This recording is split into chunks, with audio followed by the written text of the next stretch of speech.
Só mandar mensagem para o pessoal aqui, já vamos começar e pronto. Ok, está compartilhando tudo certinho. Esse link eu vou compartilhar depois para vocês, que vocês conseguem pegar e tudo mais. Mas, como eu estava falando, só para falar para a Gabriel também, que entrou agora, esse encontro vai ser um pouquinho mais curto do que a gente acha que vai ser os próximos, porque é mais uma introdução para o tema, né? Para quem nunca ouviu falar em programação competitiva ou em Olimpíadas de programação, só para a gente ter uma ideia do que a gente vê nesse tipo de Olimpíada de programação, certo? Porque a OPEI, que é a preparação, né, a Olimpíada Pernambucana de Informática, tem a modalidade prática, em que você tem que programar, né? Então, o que exatamente a gente tem que programar, né? É isso que a gente vai ver agora nesse encontro. Tem separado em tópicoszinhos aqui, e o primeiro é justamente o que é. Bem, simplesmente, eu tentei sintetizar numa frase aqui, mas é basicamente isso. São competições, certo? Isso a gente já sabe, que você tem que criar um algoritmo que resolva um determinado problema. A gente tem essa primeira parte. Então, você tem que programar um algoritmo, um programa, né, para ele resolver algum problema. E esse problema, ele é dado a você, né? A questão, ela vai dizer qual o problema que você precisa resolver. A segunda parte dessas competições, né, o segundo ponto dela, é que você tem que implementar, ou seja, você tem que programar esse seu algoritmo de uma forma eficiente.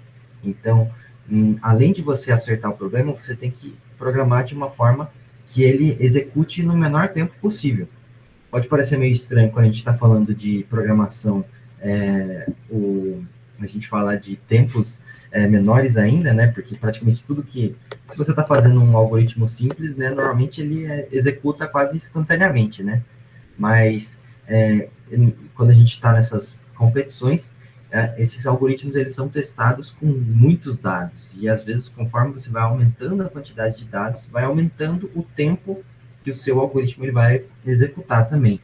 Então, você implementar ele de uma forma eficiente é um fator importante também nesse tipo de competição. Bom, aqui tem duas imagens aqui, eu coloquei só para ilustrar. Esse carinha aqui é o Gennady, ele acho que é o campeão principal, é o cara de competições de programação. Ele já ganhou qualquer coisa internacional de competição de programação que possa imaginar. Esses caras meio gênio, né? Pode ver que esse cara aqui também, que é o Petr Dmitriev também, não sei como pronunciar o nome dele, mas ele também é bem famoso. Ele está gostando bastante aqui da competição, aparenta estar bem feliz. Mas enfim, eu coloquei aqui só para ilustrar, mas para a gente ver melhor, eu coloquei alguns exemplos de competições também. Então, a gente tem competições, tem Olimpíadas, tem sites com problemas de programação competitiva que você pode ver melhor. Mas aqui, entre alguns exemplos, a gente tem a própria OPEI, né, a Olimpíada Pernambucana de Informática. Se vocês já não visitaram o site dela, é mais ou menos assim, certo? É bem simples e tudo mais. Para quem é do IF, a inscrição, provavelmente vocês que já estão aqui já devem ter feito a inscrição, mas se não, a gente tem lá no nosso Discord ou também no WhatsApp, a gente enviou por lá. Se alguém quiser, a gente envia agora mesmo também. A da OPEI, a gente também tem, a OBI, que é a Olimpíada Brasileira de Informática, né, então, que é a nacional. Ela também ela é um pouco diferente da OPEI, ela tem 3 fases, e ela também tem uma versão teórica e prática. A teórica é só até o 9º ano, se não me engano, e a prática é do 9º ano até, do ensino fundamental até o ensino superior. O Gabriel falou que está correndo para o professor do campus se inscreva. Exato. Porque a inscrição vai até o dia 22, porque a prova eu acho que é no dia 30, né? Então deve estar terminando daqui a pouco mesmo a inscrição. A gente fez a mesma coisa aqui. Tem a professora Aida, que eu acho que dá... acho não, ela dá aula de tardes, né? Eu não sei se a Luísa conhece, ou já deve ter ouvido falar. Já ouvi, eu sou do turno da noite. É com a Renata, mas eu já ouvi falar da Aida. Ah, legal. Você é de que período? Eu tô no terceiro período agora. Ah, entendi. É que eu não sei em que horário que a Aida dá aula para tardes, né? Mas em algum momento acho que o pessoal deve ouvir falar. Tem um clube de programação que ela é tipo como se fosse a mentora e tal. Eu ainda não tô participando, mas já falaram muito nas aulas. Uhum. Se não me engano, esse que você está falando é o clube de desenvolvedores do Google. Eles, come... Isso, isso mesmo. Uhum. Eles começaram, acho que há uns 2 meses e tudo mais, a gente também está junto com eles, organizando alguns eventos e tudo mais, a gente está colaborando. Aí, continuando aqui a da UBI, essa já foi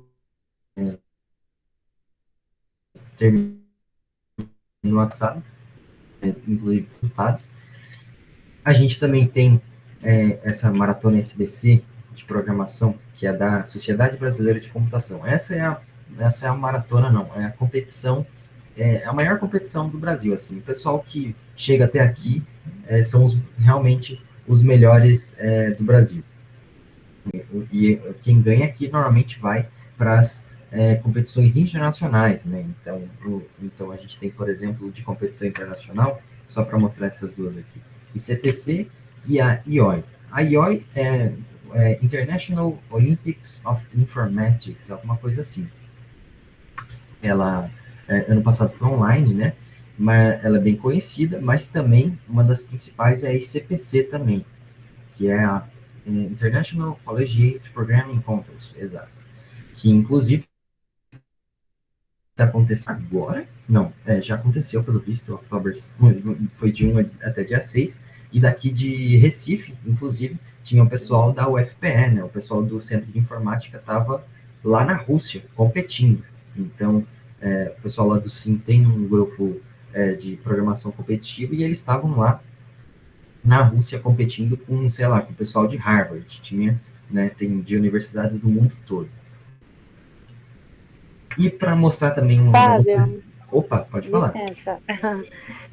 Então, para ir para essa competição internacional, por exemplo, essa de Singapura e essa na Rússia, que tinha um pessoal da Federal aqui, você tem que passar pela brasileira, é isso? Tipo, tem que se sair bem na Olimpíada Brasileira, como se fosse etapas para chegar na internacional. Eu não tenho certeza nas minúcias, assim, para chegar até a internacional. Essas internacionais do pessoal do ensino médio ao superior, mas principalmente o pessoal do superior que vai para essas internacionais. Mas normalmente tem classificatória nessa maratona SBC de programação pro superior, que aí você tem que chegar até aqui, e também o pessoal da OBI, se não me engano, eles são chamados para as classificatórias para essas internacionais. Mas Entendi. qualquer coisa você pode procurar no site da própria OBI ou dessa maratona de programação, eles explicam um pouquinho melhor isso daí. Aí, continuando, tem um outro tipo de competição também, que são de empresas. Então, por exemplo, o Google, ele promove suas próprias competições de programação.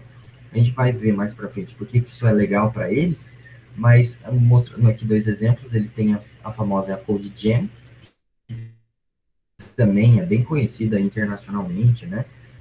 Porque é o Google, enfim, ela é bem grande, acontece aparentemente desde 2017 não, desde 2008, então acontece há um certo tempo, e ela segue o mesmo formato, é uma competição de programação competitiva, claro que o nível aqui dessa Code Jam, né, é bem maior, ela tem algumas fases, e o pessoal que chega ao final são os top mundiais, né, mas eles também têm outras competições, por exemplo, a Kickstart, que ela é mais focada para o pessoal que está começando, digamos assim, começando não, mas ela é um pouquinho mais iniciante do que a Code Jam, mas quando eu digo iniciante, ainda é bem difícil, quando chega nas segundas e terceiras fases, enfim, fica bem complicado. Da própria primeira fase é complicado também, mas eles têm essa outra que da Google, ele tem outra competição. Além disso, também tem o próprio Facebook. O Facebook organiza a Hacker Cup, que também é uma competição de programação no mesmo molde. Você tem que resolver um problema desenvolvendo um algoritmo. Então, você tem que programar o seu algoritmo, certo? Então, só para vocês verem alguns exemplos de maratonas, de competições, de Olimpíadas que tem aí. E tem muito mais. Esse daqui foi só uns exemplos principais que eu dei. E para a gente entender melhor o que a gente vê nesse tipo de Olimpíada e de competição, eu resolvi a gente pegar um problema aqui direto da OBI, da gente pegar um problema direto da Olimpíada Brasileira de Informática para a gente ver mais ou menos como é que funciona. Então, antes, só para a gente, só para vocês se familiarizarem, esse daqui é o repositório de competições de programação do IFPE Open Source.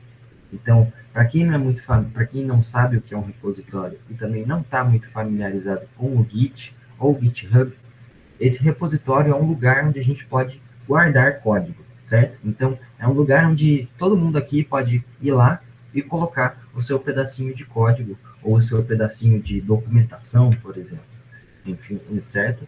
E aqui no IFPE Open Source a gente tem esse repositório onde a gente guarda as soluções para os problemas.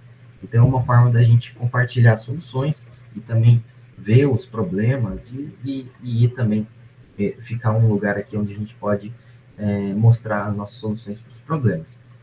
Pode ver que ele tem esse readmezinho aqui, mas os arquivos em si, eles estão aqui, eles ficam nessa parte aqui no GitHub, para quem não está familiarizado. O Gabriel que mandou uma pergunta, eu só vi agora, desculpe se foi faz tempo. Ele falou, nas competições dá para testar o código enquanto está fazendo, você faz localmente e só envia a resposta. Bom, você vai fazendo localmente, né?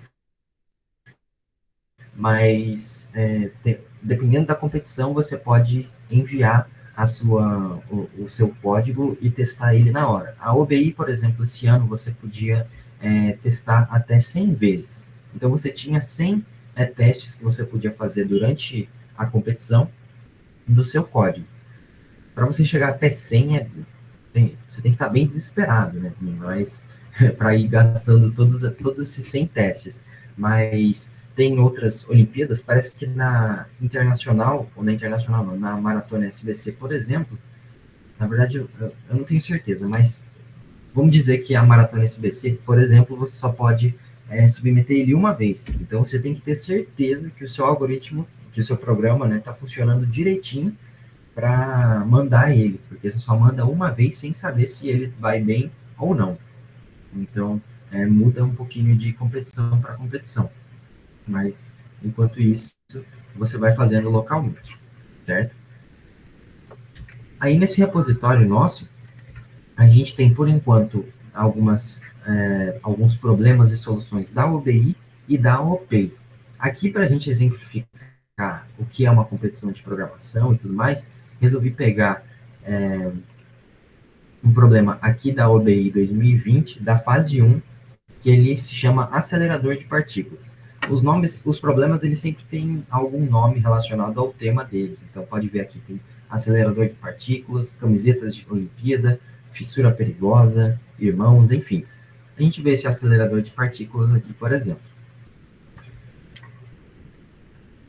Esses problemas, eles não são simplesmente te dizendo o que você tem que fazer diretamente, assim, né? Normalmente, eles têm alguma historinha, algum contexto por trás para te contextualizar do problema. Normalmente são coisas bem abstratas, então, me diz como que eu faço para o rei Arthur ir daqui para lá, passando em alguns castelos, esse tipo de coisa, coisas bem abstratas. Mas depois que você lê o problema, você entende o que você precisa fazer.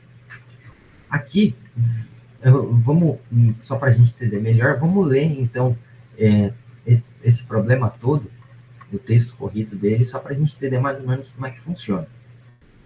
Lembrando da UDI 2020, se chama acelerador de partículas. Eu vou ler aqui. Se alguém quiser ler também, pode abrir o microfone e depois ler o próximo parágrafo. Vamos lá. A universidade está inaugurando um grande acelerador de partículas, com um emissor e 3 sensores, numerados 1, 2 e 3. Uma partícula, após sair do emissor, entra no acelerador, onde pode dar várias voltas, sendo acelerada a velocidades muito altas. Num determinado momento, a partícula sai do acelerador por uma das 3 saídas, atingindo um dos sensores. A figura mostra o caminho por onde as partículas trafegam, com uma graduação de 1 km. Por exemplo, do emissor até o acelerador são 3 km, e a circunferência do acelerador tem 8 km. Aqui a gente tem uma imagem que representa o acelerador de partículas, certo? Então, só para a gente compreender melhor o que ele falou. Ele falou graduação de 1 km significa que de um pauzinho, desse pauzinho até o próximo pauzinho, tem 1 km entre eles. E ele diz também que daqui do emissor, de onde vai sair a partícula até esse círculo aqui, tem 3. Então, a gente pode até contar aqui, né? Vai dar 1, 2 e 3. Exatamente como a gente estava imaginando. E aí, depois disso, tem também os emissores, não, os receptores, né? Onde ficam os sensores aqui. O que vai acontecer? A partícula vai sair do emissor, vai rodar nesse círculo aqui, né, no próprio acelerador, e vai sair por algum dessas 3 saídas aqui. Além disso, ele também disse lá que esse acelerador aqui todo, né, esse círculo todo tem 8 quilômetros. Se a gente for contar é exatamente isso, né? 1, 2, 3, 4, e a gente volta tudo, vai dar 8. Então, vamos continuar a ler o texto para a gente entender melhor o que a gente precisa fazer. Ele diz assim: neste problema, será dada a distância total em quilômetros percorrida por uma certa partícula trafegando do emissor até algum sensor, e seu programa deve determinar qual sensor foi atingido pela partícula. Por exemplo, veja aqui, se a distância total for 23 km, então a partícula tem que ter atingido o sensor 2. Bom, então ele diz qual o problema, né? Ele vai te dar uma distância percorrida total e você tem que dizer em qual sensor que essa partícula ela bateu. Ele deu um exemplo aqui, então vamos entender a partir desse exemplo. Ele sempre dá algum exemplo para a gente entender melhor o que a gente precisa fazer. Ele disse que 23 km ela vai bater no sensor 2. Então, o que vai acontecer com a partícula? Ela vai sair daqui, vai dar alguma quantidade de voltas, nós não sabemos, e depois vai sair aqui no sensor 2. Ou pode acontecer também de ele só sair daqui e ir direto até o sensor 2. Mas se a gente for ver aqui, como que a gente faz para ele dar 23 km? Antes de tudo, a gente sabe que toda partícula tem que sair do emissor e chegar até aqui. Então, a gente sempre vai descontar uns 3 km, né? Vai dar 1, 2 e 3. Aí a gente faz 20 menos 3, vai dar, quer dizer, 20 não, 23, que é a distância que a gente está vendo, menos 3, e vai dar 20. Então, quantas voltas a gente precisa dar para ele vir até aqui, nesse sensor aqui? Se a gente der 2 voltas, por exemplo, a gente vai estar subtraindo por 8, aí depois a gente dá outra, vai estar subtraindo por 8 também, a gente vai ter 16, vai ficar sobrando 4, vai ficar sobrando 4, e depois a gente dá mais 2 aqui no sensor 2. Será que é isso? Não, porque porque a nossa, falando aqui pode ficar meio complicado, mas quando a gente dá a volta, a gente começa aqui, dá a volta e termina aqui. Então, depois que a gente dá 2 voltas, a gente termina aqui. Então, a gente ficou sobrando 4 km. Em qual sensor que vai dar 4 km? Bom, a gente pode ir contando, vai dar 1, 2, 3. A gente sabe que no sensor 1 não vai funcionar. Vamos ver no sensor 2. 1, 2, 3, 4. Bom, no sensor 2 deu certo. Então, eu não sei se deu para vocês entenderem mais ou menos como é o problema, mas a gente sempre vai ter uma distância total e depois a gente tem que dizer em qual sensor que essa partícula parou. E a gente pode, e as coisas que a gente sabe é que a gente sempre desconta uns 3 quilômetros aqui no começo, e depois cada volta tem 8 quilômetros. Todo mundo deu para entender mais ou menos como é esse problema? Se quiser, eu posso deixar aqui para a gente, para quem não tiver entendido, e pensando também.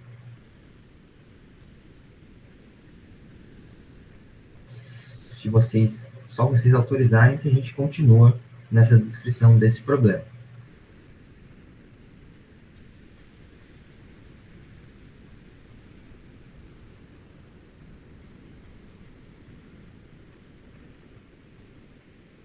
O Gabriel falou que pode continuar.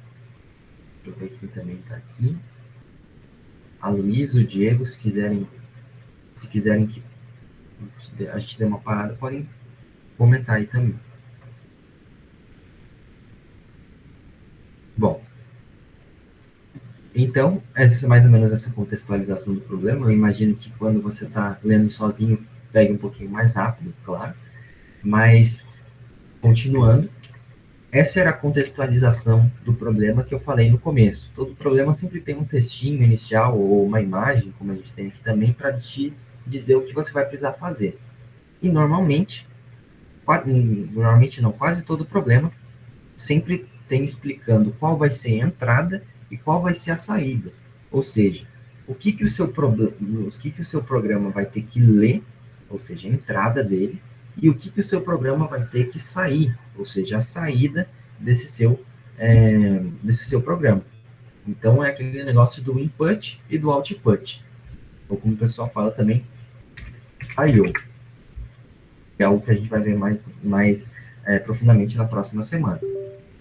Mas aqui a gente tem a entrada e a saída, exatamente como a gente estava falando.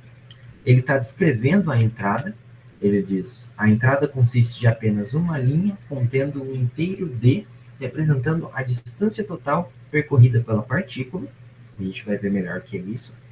E a saída, ele diz, seu programa deve produzir na saída uma única linha contendo um único número inteiro, o sensor atingido pela partícula. O que isso significa? Bom, vou pular essa parte de restrições por enquanto, só para a gente ver os exemplos. Porque normalmente todo problema te dá um exemplo do que ele vai de qual tipo de entrada que ele vai te dar e o que ele vai estar esperando saída. Então, a gente tem nesse primeiro exemplo, por exemplo, aqui, a entrada 23, que o seu programa vai ter que ler isso daqui, e a saída 2. Então, o seu programa vai ter que ler esse 23 e vai ter que depois escrever lá no terminal ou no que você estiver fazendo o número 2, que é justamente 23, a quantidade de quilômetros percorridos, e 2, o sensor em que essa partícula ela parou, ou seja, a solução para o seu problema. Aqui ele tem outros dois exemplos, né, entrada 6 e saída 1, e um terceiro exemplo aqui, entrada 9.192 e saída 3. Esse é um tipo de... esse é um tipo não. Para exemplificar que nesses problemas, às vezes, ele vai testar desde com números... Ele vai testar o seu programa, né? Desde com números pequenos, como 23 ou 6, até com números gigantescos, né? Então, até na casa dos milhões. Né? Ou também, quando você tem que ler mais de uma linha, ou algumas coisas mais complexas, ele vai aumentando de tamanho, e é aí que o fato do seu algoritmo ele ser eficiente vai melhorar, né, o tempo de execução dele. Mas aí você pode se perguntar também, mas então até quando que ele vai ficar maior? Até quanto que ele fica maior? Porque se vier 1 trilhão, eu não sei se o meu algoritmo vai saber calcular direito isso daí, ou se vier 1 quadrilhão, eu não sei se eu vou conseguir. Então, normalmente, eles também têm essa parte de restrições, te dizendo os limites. Então, a gente sabe que a entrada, ele diz que o inteiro é um inteiro D. Se a gente for ver aqui, ele te dá os limites de D. Ele diz que D vai estar entre 6 e 800 mil, exato, entre 6 e 800 mil. Então, D, ele pode tanto ser 6 como também ser 800 mil. Então, seu algoritmo tem que estar preparado para isso. N aqui, N ele descreveu aqui, acho que ele dizia nesta parte aqui, que eu tenho um único número inteiro. Se não me engano, esse é o número inteiro N. Isso. Não. Esse N, vamos ver onde que ele mostrou esse N. Alguém consegue encontrar onde que ele disse esse N?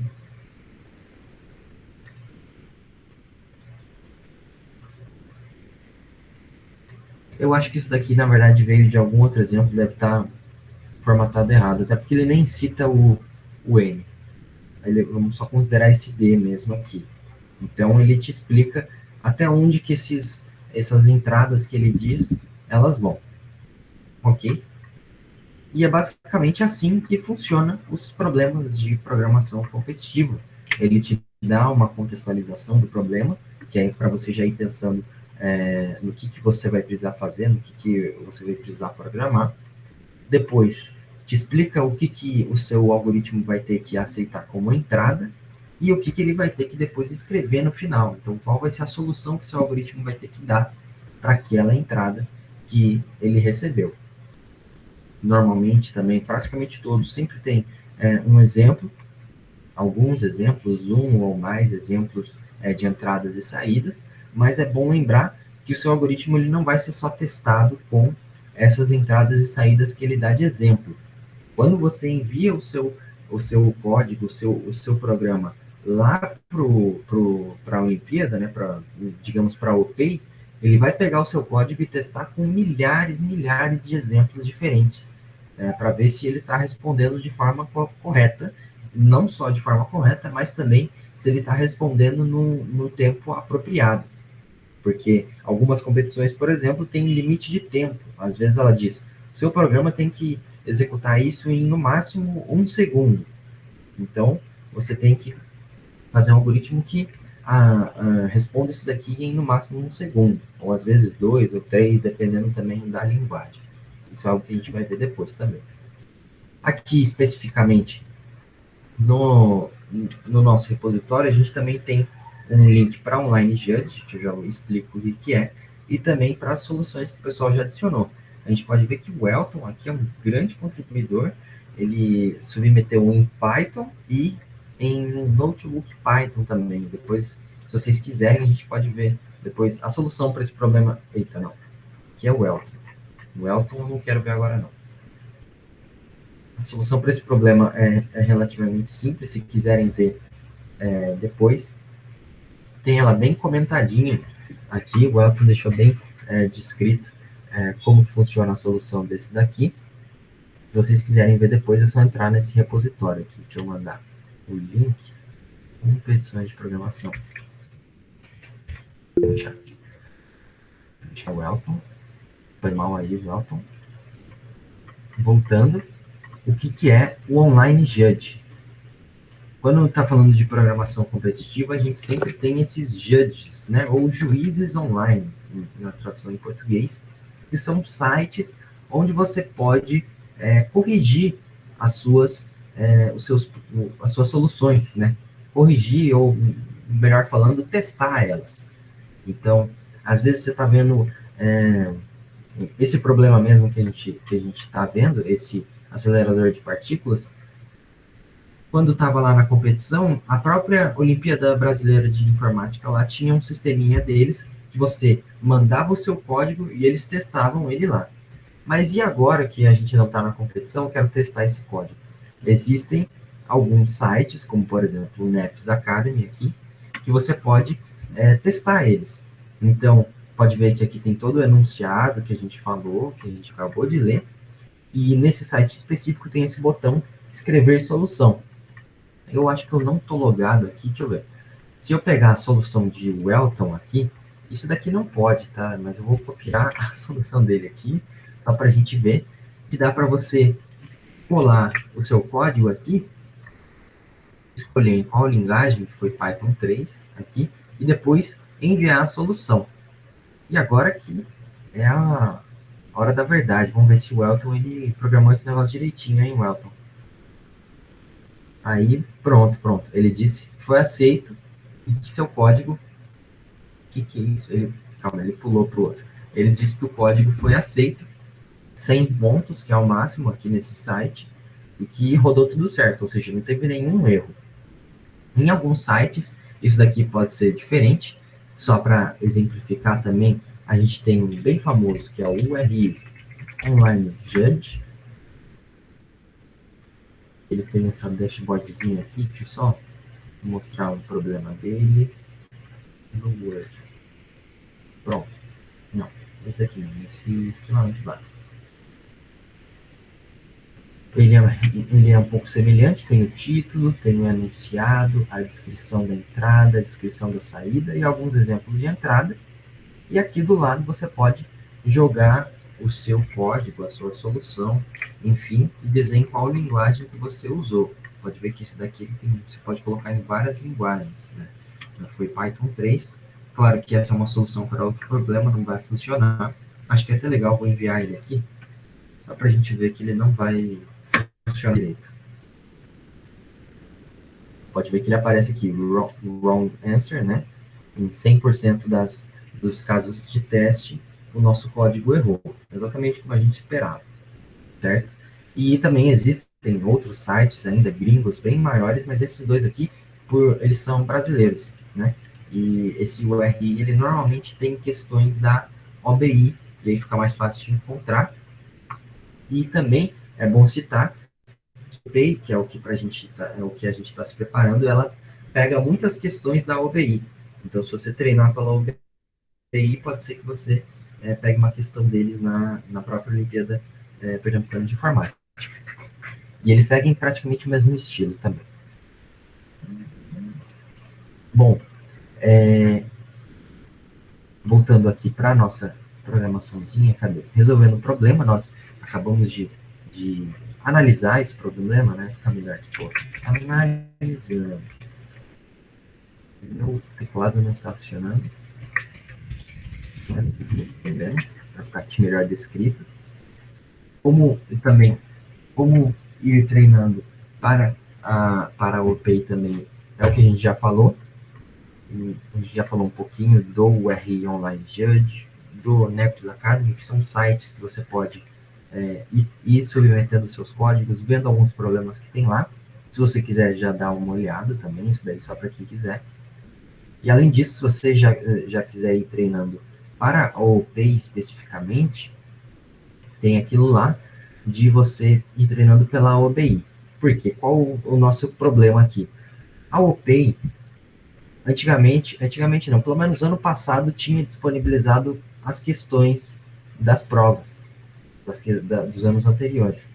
Porém, esse ano aconteceu alguma coisa que não tem mais. Se a gente for aqui no site da OPI e for procurar aqui, anos anteriores, provas antigas, e eu for ver a de 2020, por exemplo, não tem mais as questões da modalidade prática, só tem a teórica aqui.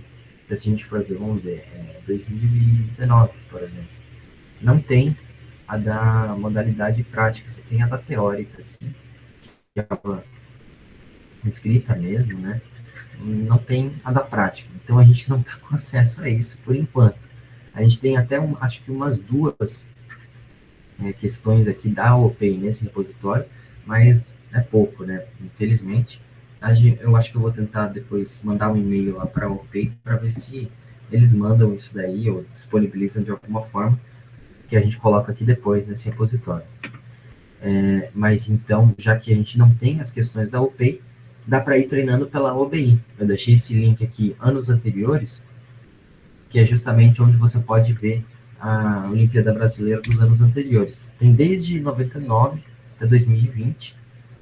Se a gente for ver a de 2020 aqui, por exemplo, tem aqui provas e gabaritos. Se você for ver o da fase 1, por exemplo, e treinando pela fase 1, você procura a modalidade de programação, deixa eu ver, esse turno A, por exemplo, e aí vai ter para cada um dos níveis, nível júnior, 1, 2, sênior, o nosso nível não. O nível para quem está no ensino médio e técnico é esse nível 2, aqui na UBI, tá? Mas para quem está no superior é o nível sênior, tá certo? Esses são os dois níveis aqui, tem bastante problema que tem aqui e também tem aqui, mas por esses sites dá para você ir vendo, pegando o caderno de tarefas da prova aqui, por exemplo, você vai abrir um link, tem ele aqui tudo certinho, com todos os problemas, o próprio acelerador de partículas que a gente acabou de falar, promoção de primeiras, são sempre uns problemas que dá para você ir dando uma olhada. Claro que nessa primeira fase teve alguns problemas bem difíceis, fissura perigosa é meio complicadinho, para quem é bem complicadinho mesmo, enfim, mas tem outros que dá para a gente ir testando. O Elton levantou a mão. Pode falar.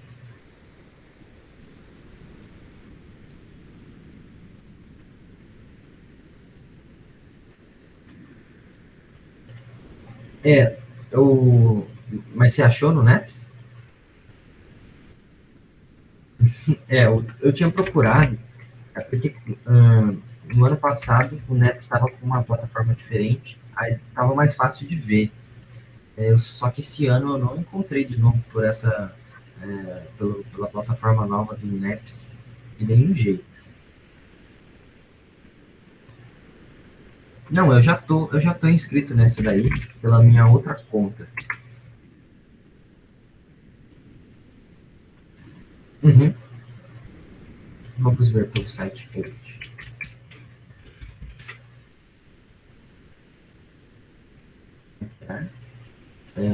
Essa é a minha conta. Vamos ver se a gente encontra por aqui. Competições.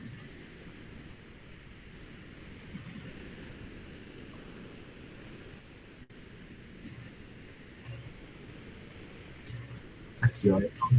Eu já tô aqui nesse OP Júnior. Eu lembro. Ah, esse daqui é o de 2019. Só sei que. Uhum. Cadê? Contas, alunos, eventos, listas de exercícios. Legal, não tem nenhuma. Deixa eu entrar no que você mandou.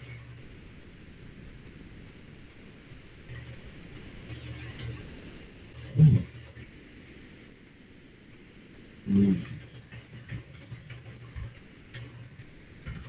Sim.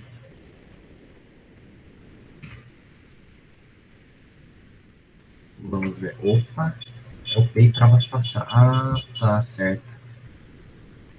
E aí, imagino que esteja em lista de exercícios. O pei 2019. Bom, pelo menos é de 2019.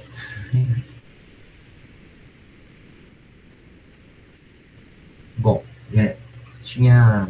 Eu não sei o que aconteceu com a de 2020, porque eu também. A gente estava na de 2020, só que sumiu.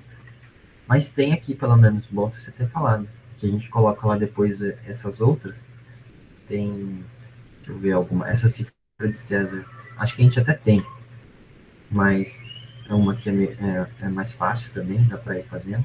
Enfim, para a gente não se estender muito, é isso daí. Depois, se você quiser ir pela OBI ou também por esses da OPEI, que aí a gente vai colocar lá no repositório mais tarde, já é uma boa também, embora a gente comece de fato na próxima semana. Também, para quem tiver qualquer dúvida depois, quando estiver treinando, a gente tem o nosso Discord, vamos puxar aqui, fazer um marketing, nosso Discord, que a gente tem tudo separadinho aqui, pessoal de competições, ou também se eu gosto de web design, enfim, pode ir entrando aqui que a gente vai se comunicando por aqui, ou também pelo grupo do WhatsApp, se quiser entrar, se alguém aqui não tiver no grupo do WhatsApp quiser entrar, só falar que a gente manda o link depois. Fábio, Luísa, quem tiver o GitHub aí, quiser compartilhar o seu link para a gente seguir, é legal, acho que é importante, porque a gente pode até compartilhar, né? Boa, códigos e essas coisas. boa, exato. A gente tem, nesse repositório, a gente tem a nossa organização.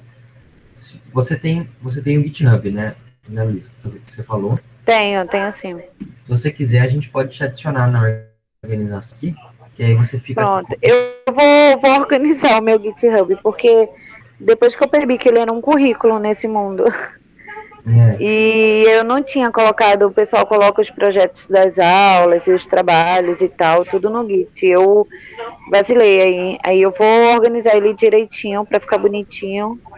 E vou agora nesse período de férias.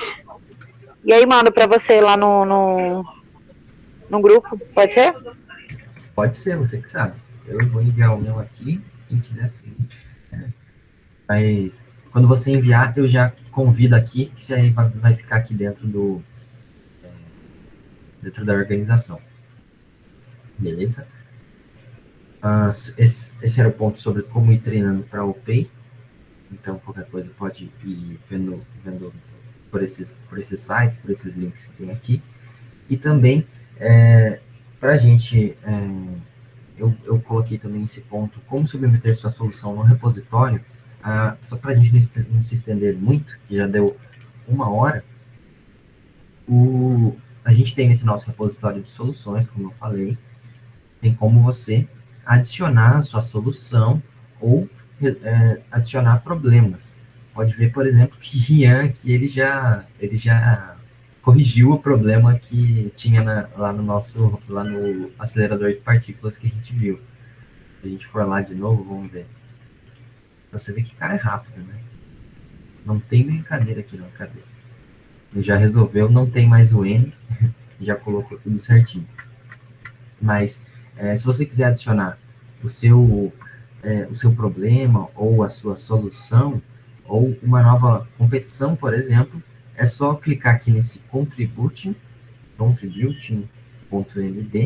clica aqui e ele tem todas as instruções de como que faz para você adicionar soluções, adicionar problemas, adicionar competições. Tem essas 3 formas diferentes de você contribuir para esse repositório. Lembrando também que para quem que isso também faz parte da Hacktoberfest, então se você quiser adicionar um problema ou uma solução nova aqui, isso vai contar para as 4 pull requests lá da Hacktoberfest. Vou colocar aqui o site da Hacktoberfest. E aí depois que você completa 4 pull requests, você ganha uma camisa desse evento aqui enviada gratuitamente você ganha de graça, né? E é enviada gratuitamente para sua casa. Então, é mais um dos repositórios que a gente tem aqui que você pode participar se adicionar uma solução ou uma coisa aqui nesse repositório. O Gabriel, por exemplo, adicionou outro dia, acho que um problema da UBI aqui. Adiciona tempo de resposta. Foi um dos problemas da UBI. Contou. Ela Se você for lá no site da Hacktoberfest e clicar em Start Hacking, aqui mesmo, eu vou clicar aqui, Sign Up with GitHub, você entra com o seu GitHub, e aí ele vai aparecer todas as pull requests que você já fez. Eu só tenho uma aqui, porque eu estava mais aceitando pull request do que fazendo, né?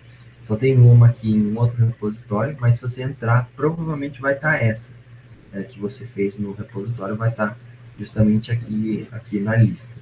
E você precisa completar 4 para você ter direito a essa camisa, ou também, se você não quiser a camisa, você pode escolher uma árvore ser plantada em seu nome. Mas a camisa você recebe adesivos também, enfim, é bem legal. Ele conta, só para o Gabriel ficar sabendo, ele conta porque tem essa tagzinha aqui no repositório, tem escrito aqui, ó, Hacktoberfest. Todo repositório que tem isso aqui escrito, você conta para suas pull requests lá. Aí a Luísa, como você ficou interessada, qualquer coisa, quando você quiser adicionar alguma solução, alguma coisa, estiver em dúvida, pode mandar lá no Discord, nosso Discord aqui para entrar, Pode mandar por lá, qualquer dúvida que você tiver, que a gente auxilia, que a gente ajuda. Deixa eu pegar esse link aqui, copiar, já mandar aqui para quem quiser entrar nesse link do Discord. Bom, para hoje era mais ou menos isso aí. Exato, acabamos de terminar. Obrigado pela presença, Luísa. Já está saindo. Obrigada, gente. Qualquer coisa manda lá no grupo que eu Isso. pego. Beleza. Ok, então. Obrigadão. Tchau, tchau. Pode falar agora. Não, só ia falar que na próxima semana, então, a gente tem, segundo aquela programação, cadê a programação? Aqui. Claro que pelo... Encontrar, acho que eu coloquei aqui. Claro que pelo... Como a Olimpíada já é dia 22, não tem... dia 22 não. Prolei, hein? Dia 30. Não tem... A gente não tem tanto tempo assim para virar o master das competições de programação, né? Mas aqui a gente escolheu para a próxima semana dominando o input e o output da sua linguagem, que é bem importante, é uma das coisas que eu, pelo menos, tive bastante dificuldade. Da primeira vez que eu vi isso foi como que eu consigo ler e escrever as coisas aí nesse tipo de problema. E também no dia 27, dependendo do andar da carruagem, a gente pode separar ou para resolver algum problema, ou também para alguma estrutura de dados básica, ou um algoritmo básico. Mas como vai estar próximo da Olimpíada, eu coloquei a definir aqui, porque a gente não sabe ainda como é que vai estar direitinho. Tá certo? Então é isso. Obrigado pela presença de todos hoje. Qualquer coisa, mandar no Discord ou no WhatsApp. A gente vai estar... vamos estar disponíveis lá. Tá certo? Obrigado. Boa noite. Tchau, tchau, pessoal. Tchau, tchau. Obrigado, Gabriel, Diego, Jalbert. E aí, o Elton não vou agradecer, porque eu não gosto de você.